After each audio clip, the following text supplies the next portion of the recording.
Herzlich willkommen zu unserem Podcast Steuerkompass zu Fragen der Unternehmensbesteuerung. Ich freue mich heute, Frau Dr. Hella Schmidt-Naschke, die Leiterin der Steuerabteilung der Deutsche Bahn AG, begrüßen zu dürfen. Liebe Frau Schmidt-Naschke, ganz toll, dass Sie sich die Zeit genommen haben, uns heute den Einblick in unternehmenssteuerliche Entwicklung aus Sicht des größten europäischen Eisenbahnverkehrsunternehmens zu gewähren. Sie sind Rechtsanwältin und Steuerberaterin, insofern auch langjährig erfahren auf der anderen Seite und eine ausgewiesene Kennerin des nationalen und internationalen Steuerrechts.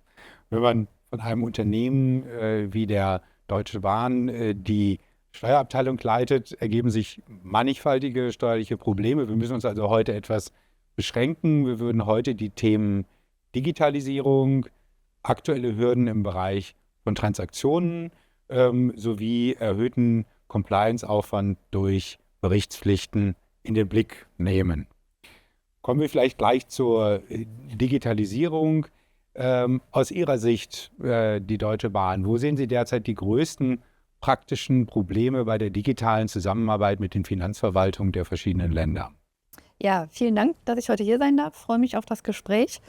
Und Sie haben gleich 3 super spannende Themen aufgerufen. Starten wir mal mit dem Thema Digitalisierung. Das Steuerrecht ist natürlich ein Bereich, der digitalisierungsaffin ist. Wir haben wahnsinnig viele Prozesse, die wir begleiten müssen, in denen es um Datenerhebung und Datenermittlung, Datenverarbeitung, Datenaustausch dann mit der Finanzverwaltung geht und auch wieder zurück. Und das sind natürlich Prozesse, wo man in jedem einzelnen Prozess über klare Digitalisierungsschritte nachdenken muss und überlegen muss, wie kriege ich das noch automatisierter, standardisierter und digitaler hin. Wir haben wahnsinnig viele Player in der Steuerwelt. Also wir haben natürlich die steuerberatende Zunft, die da eine klare Rolle spielt und auch Entwicklungen leistet. Wir haben die Steuerpflichtigen. Wir haben unter den Steuerpflichtigen natürlich ganz, ganz viele unterschiedliche. Ich bin jetzt eher als Vertreterin für einen großen Konzernverbund da. Wir haben dann natürlich Steuerabteilungen, die selber auch stark digitalisieren und sich überlegen, wie kann es gehen. Und wir haben auf der großen Seite der öffentlichen Hand den Bund, die Länder und die Kommunen. Und wir haben eben genauso viele, wie wir Beteiligte haben, auch Besteuerungsverfahren. Also überlegen wir uns das Beispiel Gewerbesteuer. Da hatte ja auch Ihr erster Gast in der Podcast-Rolle darauf referenziert. Da haben wir in Deutschland 11.000 Gemeinden und jede Gemeinde hat einen eigenen Gewerbesteuerprozess. Und das sind Prozesse, die aus unserer Sicht dringend der Vereinheitlichung, Standardisierung und Digitalisierung bedürfen. Im Deutsche Bahnkonzern haben wir aktuell so um die 2.000 Gemeinden, in denen wir steuerpflichtig sind. Und gerade nach Betriebsprüfungen bekommt man dann natürlich unterschiedlichste Bescheide von unterschiedlichen Stellen. Gerade wenn es dann mehrere Veranlagungszeiträume betrifft, manche fassen dann 3 Veranlagungszeiträume in einem Papierbescheid zusammen, andere schicken einem 3 Bescheide, der nächste macht auch noch die Verrechnung innerhalb eines Bescheides. Das heißt, man hat wenig Standardpost, sage ich jetzt mal, old-fashioned, die man auch selber dann als Unternehmen nur schwer digitalisieren kann. Wir arbeiten dann alle mit OCR-Erkennungen, setzen da irgendwie eine KI drauf, die Bescheide dann erfasst, verarbeiten soll und wir versuchen dann nur noch zu plausibilisieren. Aber trotzdem sind da immer noch viele manuelle Schritte notwendig und eigentlich wäre es viel besser, standardisiert an den Anfang des Prozesses zu gehen. Eine tolle Initiative ist aktuell der digitale Gewerbesteuerbescheid, dass man versucht, einheitlich durch alle Gemeinden ein digitales Format zu nutzen, das dann auch wieder wirklich standardisiert verarbeitet werden kann. Nur haben wir halt einfach die schon angesprochene Anzahl von Gemeinden und aus meiner Sicht bräuchte es da dringend irgendwie eine orchestrierte Initiative, um solchen Initiativen dann auch wirklich Vorschub zu leisten und die weiter nach vorne zu bringen. Ich meine, das klingt ja vollständig plausibel, was Sie sagen. Sehen Sie denn da Widerstände und wenn ja, von wo? Gegen diese doch sehr vernünftige Herangehensweise zu sagen, der Staat soll bekommen, was dem Staat zusteht, aber man kann es auch vereinheitlichen. Also ich würde nicht so sehr von Widerständen sprechen, sondern vielleicht noch eher von Berührungsängsten aktuell. Wir haben einige Leuchttürme unter gerade größeren Gemeinden, die arbeiten da schon viel mit, gehen das aber natürlich aus ihrer Perspektive an und sagen, ja, wenn ich all meinen Steuerpflichtigen sage, sie können den digitalen Bescheid bei mir abgeben, sind das die Steuerpflichtigen für diese eine Gemeinde. Was Unternehmensstrukturen brauchen, ist, dass alle Gemeinden den gleichen Weg nutzen. Und da, glaube ich, fehlt es einfach an einer Stelle, die das orchestrieren würde.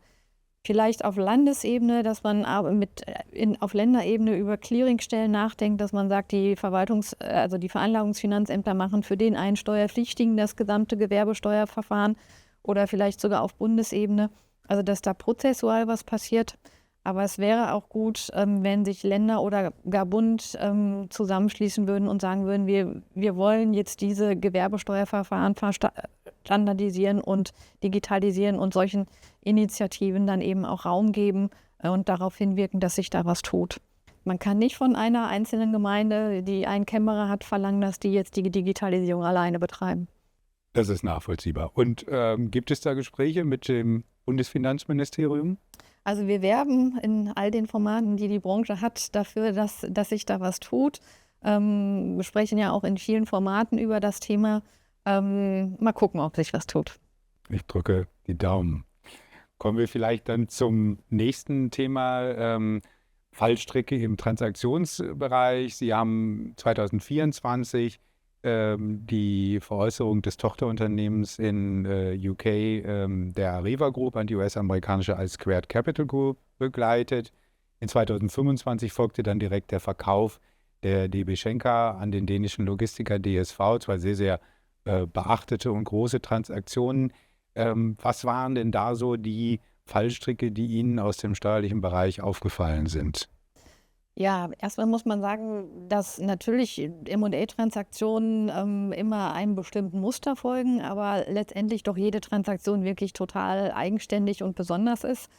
Und auch da sich natürlich viel im Bereich Digitalisierung tut. Die Steuerabteilung ist immer vom Anfang bis zum Ende und auch noch hinten dran, wenn alle weg sind, immer noch mit der Transaktion beschäftigt, weil wir sie ja dann auch in den Betriebsprüfungen wieder haben und erklären müssen. Das fängt im Regelfall an mit der Bestückung heute zum Glück digitaler Datenräume, keine physischen Datenräume mehr. Dann mit KI-gestützte Q&A-Prozesse, die man abwickelt. Dann kommt die Strukturierung dazu, abhängig davon, wo Target, Käufer und Verkäufer sitzen. Und dann natürlich der wichtige Punkt der Kaufvertragsverhandlungen, die natürlich auch immer sehr individuell dann je nach Beteiligten laufen. Heute werden durch solche Transaktionen in unwahrscheinlicher Schnelligkeit unwahrscheinlich viele Daten ausgetauscht, die es zu verarbeiten gilt. Auch Fragen, die zu beantworten sind, das ist natürlich immer ein Wahnsinnsaufwand, der dahinter steckt und auch einem sehr, sehr klaren Zeitgerüst folgt. Man arbeitet da ja sehr stark mit Ausschlussfristen auch. Das ist schon eine Herausforderung für so eine Steuerabteilung, die natürlich jetzt keine ausgewiesene M&A-Abteilung ist. Wenn man sich so ein bisschen auf die materiellen Themen stürzen möchte, die sind auch so vielfältig wie die Unternehmen, die gekauft und verkauft werden. Jetzt aktuell haben uns natürlich so ein kleines Thema wie die Grunderwerbsteueranzeige beschäftigt. Aktuell, ich meine, da tut sich ja auch im Gesetzgebungsverfahren jetzt voraussichtlich was. Die Anzeigefristen sind viel zu kurz, die Zuständigkeiten ungeklärt. Also man muss im Grunde genommen kaum, dass die Unterschrift unter dem SPA geleistet ist, sofort loslaufen, um zu versuchen, diese Anzeigepflichten zu erfüllen. Materiell rechtlich waren in den Transaktionen jetzt erstmalig das Thema Pillar 2 auch wirklich zu bewerkstelligen. Da haben wir gesehen, dass natürlich jedes Unternehmen anders mit Pillar 2 umgeht. Es gibt sehr große Implementierungsprojekte in allen Unternehmen, die dann aber irgendwie so zusammenzubringen in einer Situation, wo der Rechtsrahmen noch nicht überall klar ist, um die Daten dann auszutauschen, ist eine Herausforderung. Und auch, wie geht man mit den Entscheidungen, die man im Zusammenhang mit Pillar 2 getroffen hat, dann im Verkaufsprozess um, bis hin zu der Frage, wie regelt man das eigentlich im SPA? Wenn Sie das Thema da versuchen, richtig regeln zu wollen, da sprengen Sie jedes normale, bisher bekannte SPA-Format. Das muss man auch gucken, wie sich das sinnvoll entwickeln kann. Zumal es da ja auch in jedem Land zu ganz unterschiedlichen Auslegungen kommen kann und man das in irgendeiner Weise ja auch greifen muss, dass auch jahrgangsübergreifend ist, also die Jahre und auch die Unternehmen ganz unterschiedlich sein können, die davon betroffen sind. Ja. Haben Sie den Eindruck, dass die Zusammenarbeit mit den Finanzverwaltungen in den Ländern gut funktioniert hat? Kann man sich da mit den Ländern auf eine einheitliche Auslegung der Doppelbesteuerungsabkommen einigen oder gibt es da durchaus Themen, die verbesserungsfähig sind? Also es gibt schon Themen, also gerade wenn man jetzt große Unternehmensstrukturen verkauft, da reden wir über Landesgesellschaften in nahezu jedem Land dieser Erde. Es gibt in vielen Ländern Anzeigepflichten auch für mittelbare Veräußerungsvorgänge. Also Beispiel Target ist eigentlich die deutsche Konzernmutter, hat jetzt ausländische Tochtergesellschaften, dann müssen sie sozusagen in den jeweiligen Jurisdiktionen die Transaktion anmelden, inklusive der Vorstellung des Veräußerungspreises, der vielleicht auch auf das jeweilige Target in dem jeweiligen Land anfällt. Und es gibt durchaus Regelungen, die sehen dann erstmal im ersten Schritt ein Besteuerungsrecht des jeweiligen Staates vor, des anteiligen Veräußerungsgewinns. Und dann kriegt man die erst über DBA-Regelungen wieder weg, die dann im Grunde genommen vorsehen, nein, es wird sozusagen beim Stammhaus besteuert. Und da gibt es durchaus Staaten, die unterschiedlich damit umgehen. Und DBAs muss man dann auf die Wege durchsetzen, ihnen Durchschlagskraft verleihen, die eben dafür zur Verfügung stellen. Und das kann schon dauern, ja. Wie Sie sagten, also die Steuerabteilung hat auch noch viele Jahre nach der eigentlichen Transaktion mit der Transaktion zu tun. Das führt uns, Sie hatten Pillar 2 ja auch schon angesprochen, zu unserem letzten Thema, der erhöhte Compliance-Aufwand, der sich gerade für so große Unternehmen wie das Ihre ergibt. Also das ist einmal das Country-by-Country-Reporting, das ist DRC 6, also die Meldung von sogenannten aggressiven Steuergestaltungen.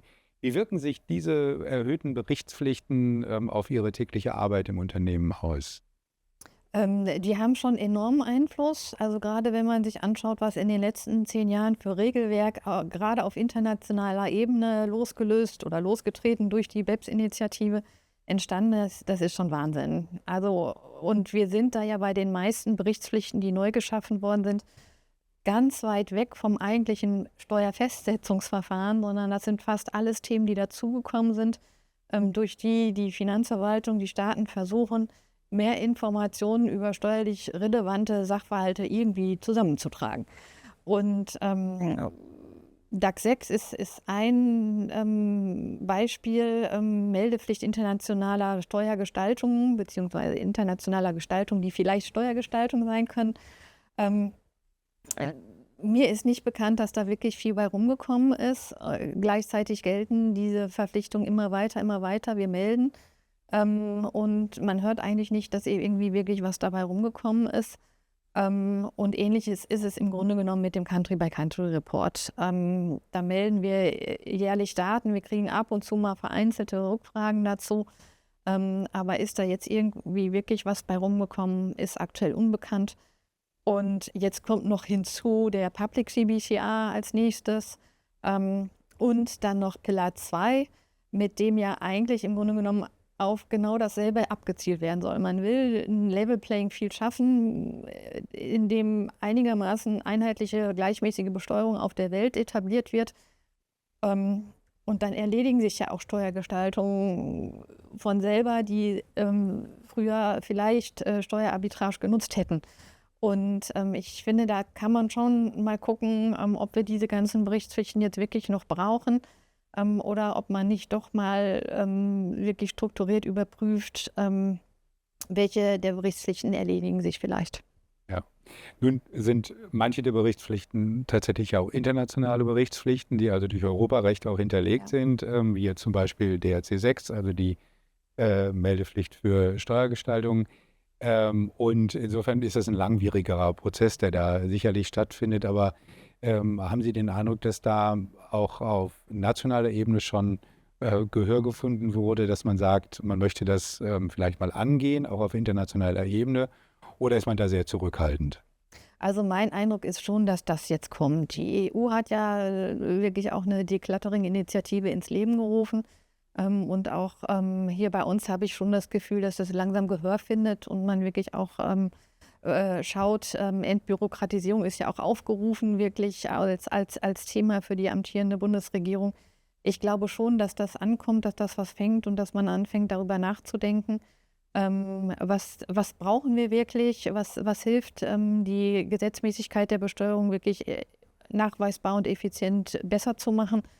Und wo kann man vielleicht auch mal drüber nachdenken, wo haben wir redundante Regelungen? Also wenn ich zum Beispiel nochmal Pillar 2 bemühen darf, wir haben viele Unternehmen, die auch AStG-Erklärungen abgeben müssen. Eine Idee, die diskutiert wird und die ich auch wirklich charmant finde, ist zu sagen, Unternehmen, die unter Pillar 2 fallen und die Verpflichtungen erfüllen, diese dann zu befreien von einer AStG-Erklärung, weil man im Grunde genommen mit beiden Sachen auf dasselbe hinaus will und abzielt. Das ist zum Beispiel eine Initiative, die auch Deutschland treiben könnte. Also das macht ja auch durchaus Sinn und ich wünsche Ihnen dabei natürlich viel Erfolg, dass Ihre Überlegungen und Ihre Gedanken gehört werden und man da in die richtige Richtung geht. Ja, vielen Dank erstmal für diese ganz hochinteressanten Ausführungen und Ihre Zeit heute. Wir werden das im Auge behalten, ob das so funktioniert, und wir würden uns freuen, wenn wir Sie vielleicht in einem Jahr oder zu einem anderen Zeitpunkt dann zu einem Update-Gespräch einladen könnten, um dann zu sehen, inwiefern sich das ein oder andere tatsächlich verwirklicht hat. Vielen Dank, ich komme gerne wieder. Sehr gerne.